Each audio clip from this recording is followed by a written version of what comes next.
Vamos que vamos, minha gente, Marcelindo Beckler, para falar de um tema que eu acho importante e relevante, especialmente para esse momento, especialmente depois da última semana em Paris. Cara, no futebol a gente adora falar em processo, em trabalho, em coletividade, harmonia entre os poderes dentro de um clube de futebol, né? Comissão técnica, vestiário, diretoria. Só que às vezes essa cartilha, que às vezes esbarra num purismo moralmente bonito, essa cartilha esbarra na natureza competitiva do esporte, né?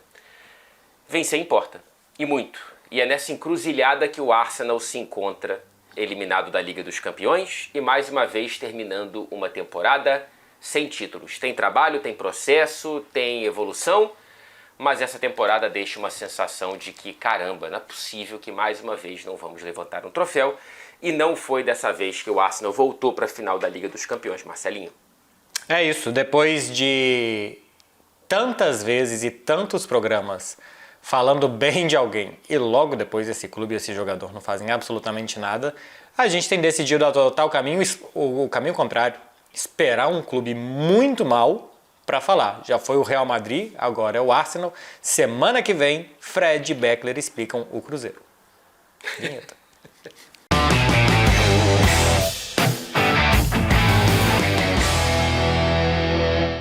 Frederico, vamos puxar o cabo para quase 30 anos atrás para falar da era Arsène Wenger e depois o que foi o pós a era Arsène Wenger, porque o Arsenal de hoje se reergue desse momento, mas não consegue dar o passo final. Só para contextualizar, entre 1997 e 2016, 20 anos, o Arsenal sempre esteve no G4 do campeonato inglês. Ganhou 3 títulos de 2004, dos Invencíveis, foi o último deles. Depois o time ficou 6 anos sem estar entre os 4 melhores. Foi no período sem o Arsène Wenger, né? Eu não sei se com o Wenger o time chegou a ficar fora do G4, ou se foi logo depois da saída dele. Acho que chegou, porque veio o Unai Emery depois de 2016. As últimas 2 temporadas de Wenger foram 5ª e 6ª colocações. Isso. E aí o time, depois da chegada do Arteta, e a gente já vai falar mais, ele volta a estar no G4, está com uma boa possibilidade de terminar o campeonato inglês de novo, na vice-liderança, seria tri-vice. Teria trivice, talvez nem consiga esse trivice, não sabemos como foi Liverpool e Arsenal, mas naturalmente imagina-se que o Arsenal não conseguiu vencer em Anfield. E o próximo jogo é Newcastle. Então a única partida fácil dessas 3 rodadas finais depois da gravação do programa, 2 finais depois da publicação do programa, é a última contra o já rebaixadíssimo Southampton. Mas o Arsenal ele tem no Wenger a grande figura histórica, né, desse clube como treinador, e geralmente depois de uma figura histórica sair, passa por um período de dificuldade. O Arteta pega esse clube no buraco, mas quando você olha para o macro, não é um Arsenal vencedor, né? Mesmo com o Wenger, não é um Arsenal que conseguiu bater em título de Liga dos Campeões, bater em sequência de títulos da Premier League. Ele, claro, tinha no Ferguson o grande algoz, chegou a incomodar o Ferguson em muitas temporadas, mas em poucas ganhou.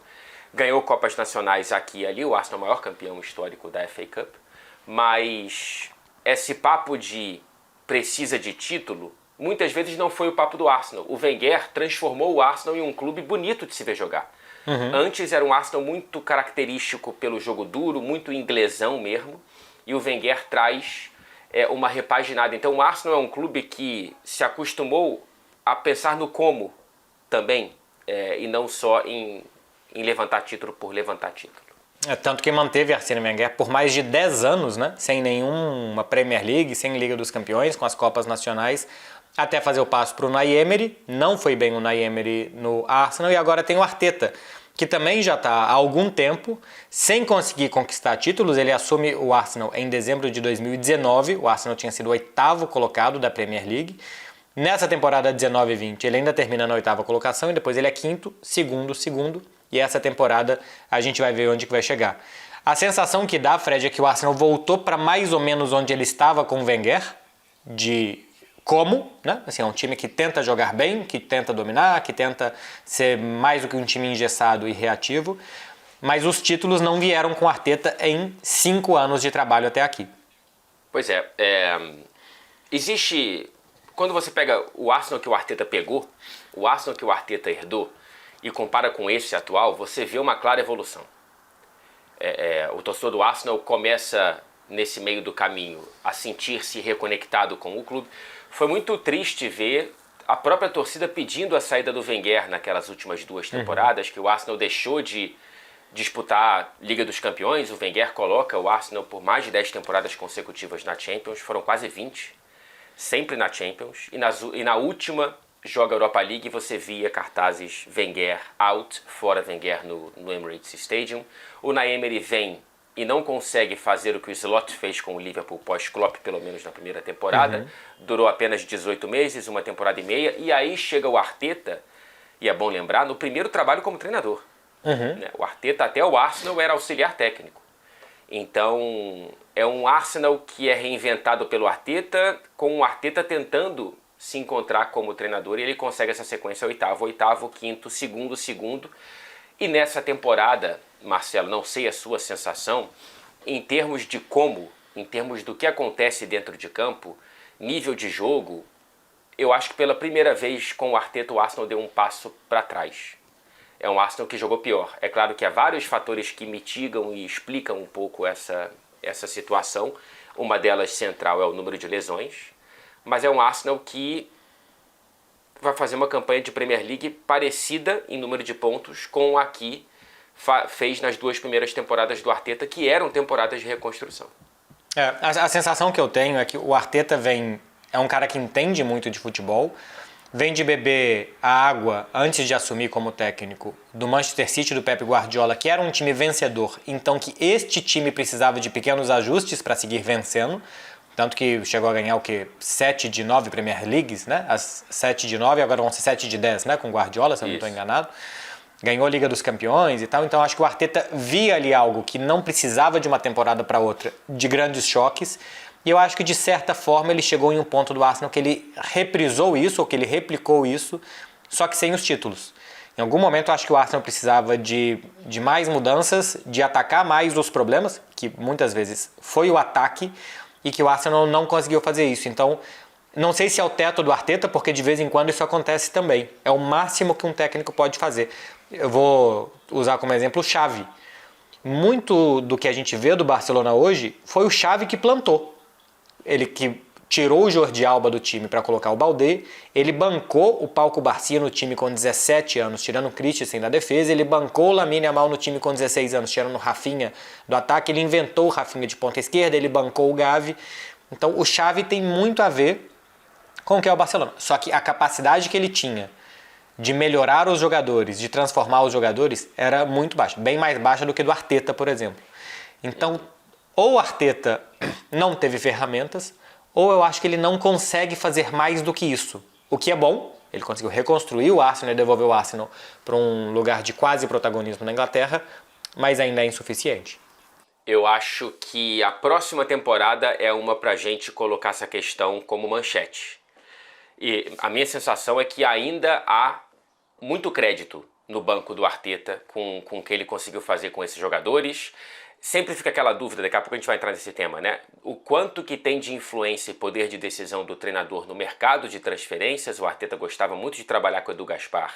E agora chegou aquele cara do Atlético de Madrid, que eu esqueci o nome, o diretor esportivo. Daqui a pouco eu lembro do nome, mas é o cara que substituiu o Edu Gaspar. Então uma nova relação com o Arteta que vai ter na primeira janela agora no verão. Mas eu sinto que a próxima temporada precisa terminar com algum título, cara. É isso, porque é futebol, é esporte, e não acho que seja um título da Copa da Liga. Acho que tem que ser um dos 3 grandes, vai na ordem crescente, Copa da Inglaterra, ou Premier League, ou, claro, a Liga dos Campeões seria fantástico. Mas essa pressão começa a fazer parte do cenário do Arsenal. A pressão maior de todas é nessa janela de transferências, porque a gente pode olhar para trás e ver que há buracos que poderiam ter sido cobertos porque não faltou dinheiro. Agora, antes de passar para a janela, eu queria te perguntar se o teto do Arteta seria um arteto. Seria um arteto, inclusive já vem aí condicionado, inclusive. É um bom nome para o ar-condicionado. Se o Arteta não der certo como treinador e ele quiser montar a empresinha dele de ar-condicionado e chamar Arteto, eu compro, hein? Verdade. Você não compraria um ar-condicionado chamado Arteto? Sim, e é muito simples, né? É só derrubar o teto que vira um arquiteto natural. E ele também pode mudar de profissão e virar um arquiteto. É verdade. Olha só, por falar em mudanças, construção, mercado, o que o Arsenal precisa? Eu acho que eu vi isso num vídeo seu, que você falou que o Arsenal precisava de um telhado, e eu falei, precisa da janela, precisa se mover na janela. É isso. Porque o Arsenal se movimentou bastante nesses 5 anos e meio de Arteta na janela de transferências, contratando, por exemplo, gastando 109 milhões de euros na temporada atual com Calafiori, Sterling e Mikel Merino e comprou o Raya, porque dava por empréstimo. Na 23-24 contratou Declan Rice, Havertz, Timber e já tinha pegado o Raya por empréstimo, 235 milhões. Na 22-23, 186 milhões em Zinchenko, Fábio Vieira, Trossard, Jorginho, Kivior, Marquinhos e o Gabriel Jesus. Fred já disse em muitas oportunidades, o último centroavante contratado pelo Arsenal, né? Tem 2 anos, 3 anos, último centroavante. 21-22, o Arsenal gastou 167 milhões em Odegaard, Ben White, Ramsdale, Tomiyasu, o Lokonga e o Nuno Tavares. E na primeira janela de transferências com Arteta, 86 milhões em Thomas Partey, Gabriel Magalhães, Pablo Mari, Cedric Soares e William. O Martinelli e o Saliba chegaram antes da chegada do Arteta. 783 milhões em 5 temporadas, Fred. Pois é um Arsenal que abriu o cofre. Não dá para você falar no macro de falta de investimento da diretoria para o mercado de Mikel Arteta. Inclusive, quando você olha para os investimentos da Premier League, desde que o Arteta chegou, dentre os clubes da Premier League, é o quarto. Saúde. Eu espirrei com toda a vontade do mundo achando que a edição ia cortar. Mas agora acho que fica melhor se deixar. Eu acho que foi melhor se deixar. Deixa aqui seu comentário de saúde. Imagina se o espirro fosse que nem bocejo. Você vê alguém espirrando, você espirra também. Ainda bem que era você. Porque quando você falou, imagina que o espirro é igual a bucê, eu falei, meu Deus, onde que essa conversa tá indo? Arthur, quer essa limita? Não, calma. É uma coisa que não dá pra segurar. Exato. Que se uma pessoa vê... Deseja saúde. Deixa eu voltar aqui pra janela da casa do Mikel Arteta e do Arsenal. Esses quase 800 milhões investidos representam o quarto maior investimento dentro do universo da Premier League desde a chegada do Arteta para cá. À frente de Manchester City e Liverpool. É que quem está na frente tem papéis realmente embaraçosos como Chelsea, Manchester United e Tottenham. Mas o Arsenal, ele consegue transformar essa grana num time titular muito sólido. Todos os nomes estão aí, né? Fora Martinelli e Saliba. Todos estão aí e formaram um time que conseguiram colocar o Arsenal como um clube de volta na Liga dos Campeões e consistente ali na briga pelo título, ou pelo menos pelas primeiras posições. Agora, quando você olha para os buracos que essa temporada reforça, não apresenta, porque, por exemplo, a questão do centroavante já era um diagnóstico do fim da temporada anterior. Eu lembro, depois que o Arsenal cai para o Bayern de Munique nas quartas da Champions, era essa a conversa que a gente está tendo agora sobre centroavante. Então, essa próxima janela ela é muito importante para a gente entender o que o Arsenal vai dar para o Arteta trabalhar. Mas eu não sei se quando você olha para esse mapa de jogadores, você vê um certo grau de uma grana mal utilizada ou parcialmente mal utilizada. Eu acho que foi bem utilizada, assim. Eu não peguei aqui todas as contratações, as principais. O Arsenal vendeu 227 milhões, é um saldo de menos 556 em 5 anos. É relativamente ok. Os clubes grandes gastam mais do que vendem, isso é normal, isso está previsto mesmo que façam. E essas contratações fizeram o Arsenal chegar até aí mesmo. Realmente, para dar um passo a mais, esses cruzamentos contra o Paris Saint-Germain que não terminavam em nada, que não fosse o pé do Marquinhos ou do Pátio, tivesse um centroavante que não fosse o Mikel Merino, talvez tivesse terminado em gol do Arsenal, em jogadas mais perigosas. Eu também acho que aqui faltou ao Arsenal, nesta temporada como um todo, nessa eliminatória contra o Paris Saint-Germain, mais inconformismo.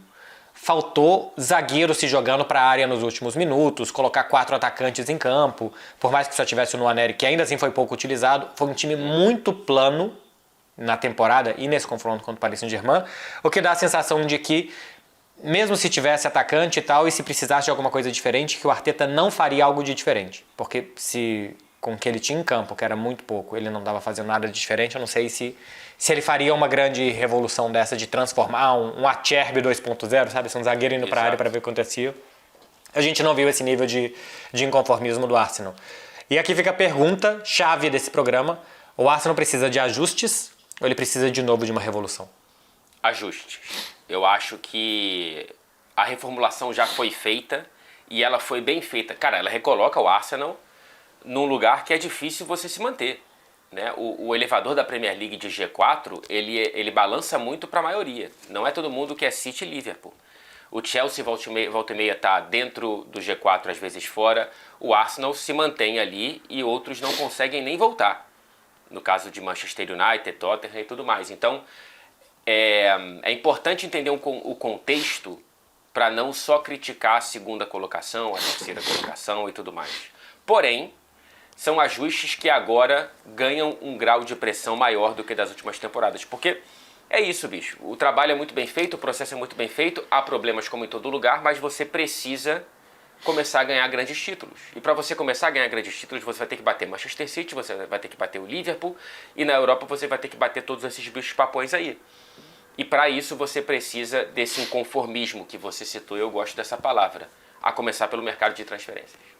Pois é, vamos ver se com o que for dado pro Arteta e também com o que ele pedir, eu não sei, ele tem pedido atacantes, ele tem batido nessa tecla ou ele é o famoso cara de clube que não expõe essas coisas? Cara de clube que não expõe essas coisas, ele já deu a entender que assim, vou ter que trabalhar com o que eu tenho e foi isso que eu recebi da diretoria durante a janela de inverno. Então havia um incômodo ali, mas não um incômodo jogado no ventilador. Eu acho que para a próxima temporada tem que ser feito ajuste no setor ofensivo, especialmente, para ver se esse time consegue tirar alguma coisa a mais e mais raiva. E não só um atacante, por exemplo, um 9 evidente. Mas é preciso que alguém faça sombra no Odegaard, por exemplo.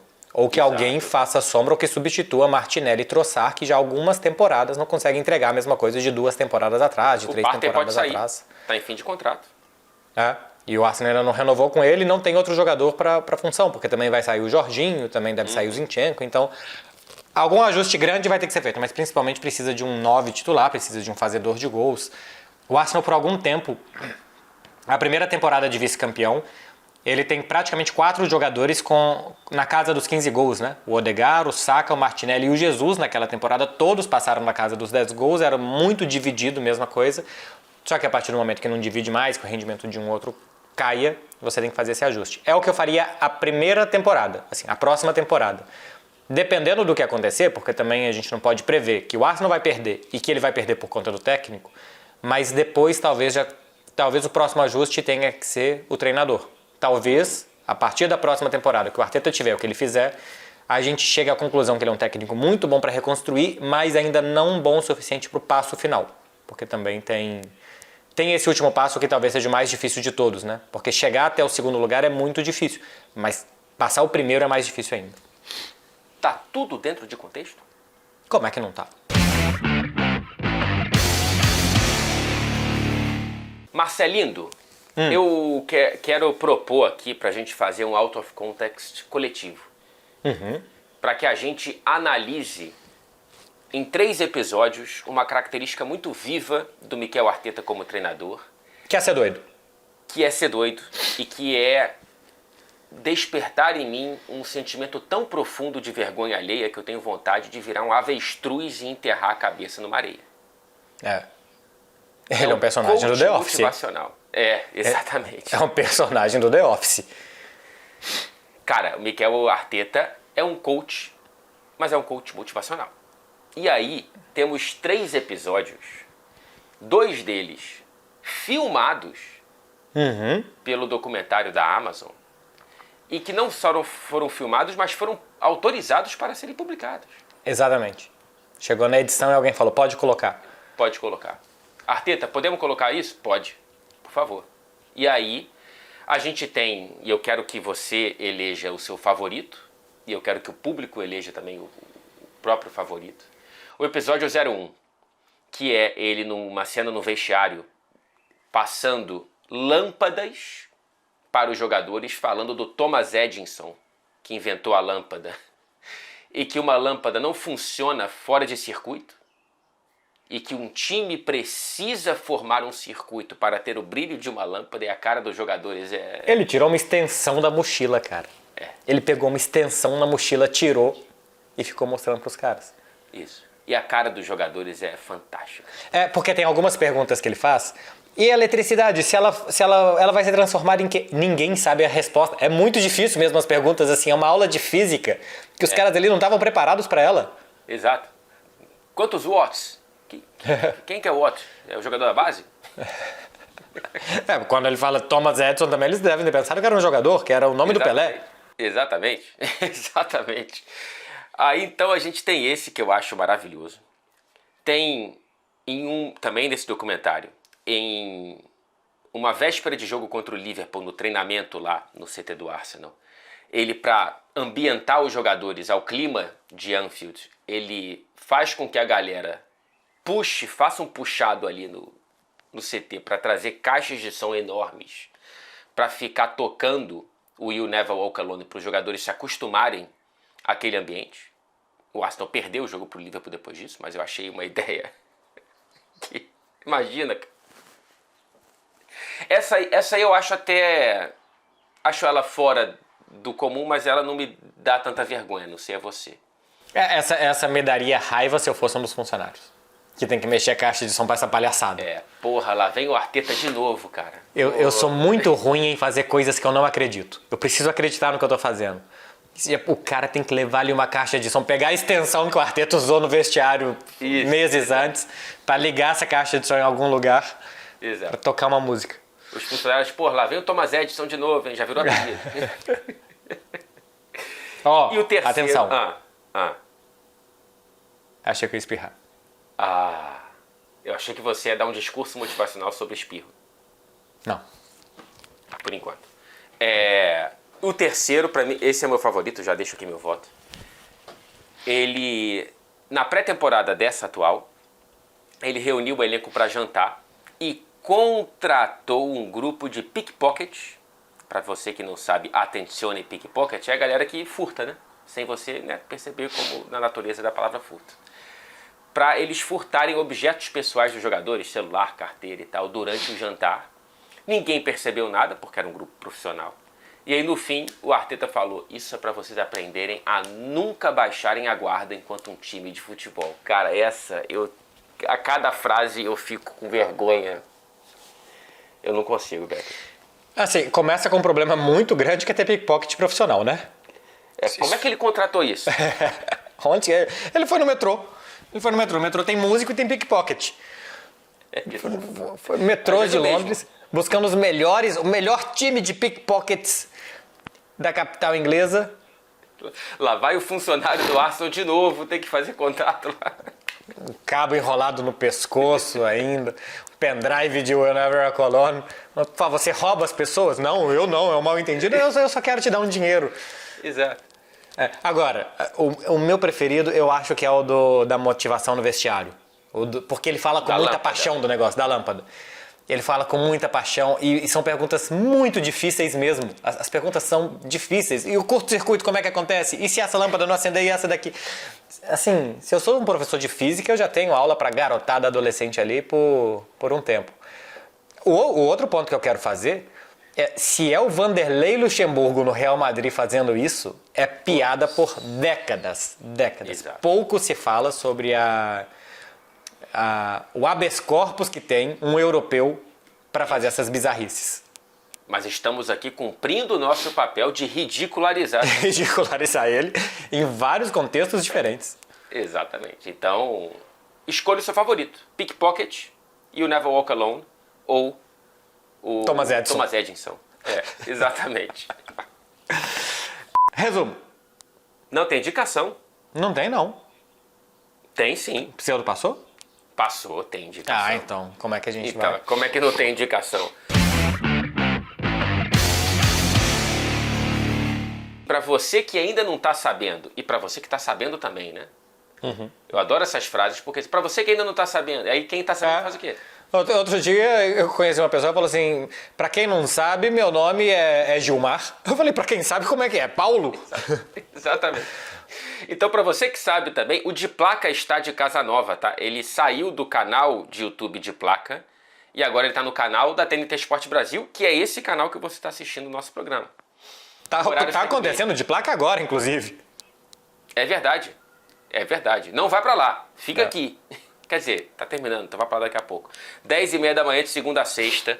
E no canal De Placa você confere os cortes. Os melhores ou piores momentos do programa. Depende do gosto do freguês. Agora sim, Marcelo Beckler. Agora sim, resumo. Fred Caldeira, como que você resume o Arsenal e o técnico doido que eles têm? Cara, fora o perfil, porque tem o Arteta, Mikel Arteta, e tem o Arteta Edinson. O Arteta Edinson não me agrada. Cheio de ideia. Cheio de ideia, cheio de lâmpada aparecendo aqui. Mas o trabalho do Arteta do Arsenal é um trabalho muito bom, que agora bate no maior obstáculo desde que começou a crescer. É a primeira temporada, repito, de involução desde que começou a evoluir. E justamente numa temporada em que atinge uma semifinal pela primeira vez em 16 anos, né? Mas quando você olha para o maior termômetro de um time de futebol, que são os pontos corridos, você vê realmente uma queda desse Arsenal. E a maneira como cai da Liga dos Campeões sem sequer competir pela vaga com o Paris Saint-Germain, jogou melhor em certos momentos do confronto, mas não houve uma sensação de que o Arsenal estivesse ameaçando o PSG a ponto de eliminá-lo. Eu acho que são recados importantes e que reforçam a necessidade de uma janela bastante certeira, mais do que volumosa. Tem um desses bordões, acho que de Zorra Total, alguma coisa assim, que assim, ele tava indo tão bem, mas na hora de tirar um 10, eu acho que é isso que tá faltando pro Arsenal. O Arsenal tá indo tão bem. Essa temporada, eu acho que podia ser a temporada de tirar um 10. De competir sem o Manchester City, de na Liga dos Campeões, mesmo sem dar essa sensação contra o Paris Saint-Germain, teve vivo até o final, realmente faltou alguma coisa ali. A próxima temporada eu acho que vai ser crucial para definir os rumos do time. Do que ele já melhorou, ele já estabilizou, estabilizar é muito importante também, e falta dar um salto. Não deram nada pro Arteta essa temporada, é muito difícil de cobrar ele pelo que deram a ele, de cobrar que esse time atacasse melhor o Paris Saint-Germain com os jogadores que deram a ele, mas sim pode cobrar esse inconformismo que eu acho que ele não teve. E talvez o ponto esteja aí. A partir do momento que é o que tem para fazer, pô, você não pode se conformar com aquilo. Para mim faltou raiva pro Arsenal, especialmente depois dos 30 do segundo tempo contra o Paris Saint-Germain, que estava 2-1 e que não tinha mais nada a fazer, a não ser ter muita raiva para tentar fazer 2 gols em 15 minutos. E o time me pareceu conformado com perder de pouco do PSG. Se a próxima temporada o Arsenal tiver um pouco mais de raiva, ele pode ser movido às vitórias, porque a raiva é a chave do sucesso. Ah, sem nenhuma dúvida. E teremos provavelmente um grande discurso do Mikel Arteta sobre raiva. Exato. A chance de levar um cachorro completamente alucinado para um vestiário. Os caras morrendo de medo, colocando chuteira na frente, jogando garrafa de isotônico. Isso é pra vocês verem a raiva que vocês precisam ter. Exatamente. 3 funcionários infectados com raiva porque foi difícil trazer o cachorro pro CT. Babando, espumando. Ainda confio em torno dele. Um cara roubando o celular de todo mundo enquanto o cachorro late. E tocando o Never Walk Alone desesperadamente. Cachorro puto com a música do Liverpool. Tchau, Marcelo. Acho que não tem mais o que falar depois desse programa. Um beijo pra vocês. Até terça que vem.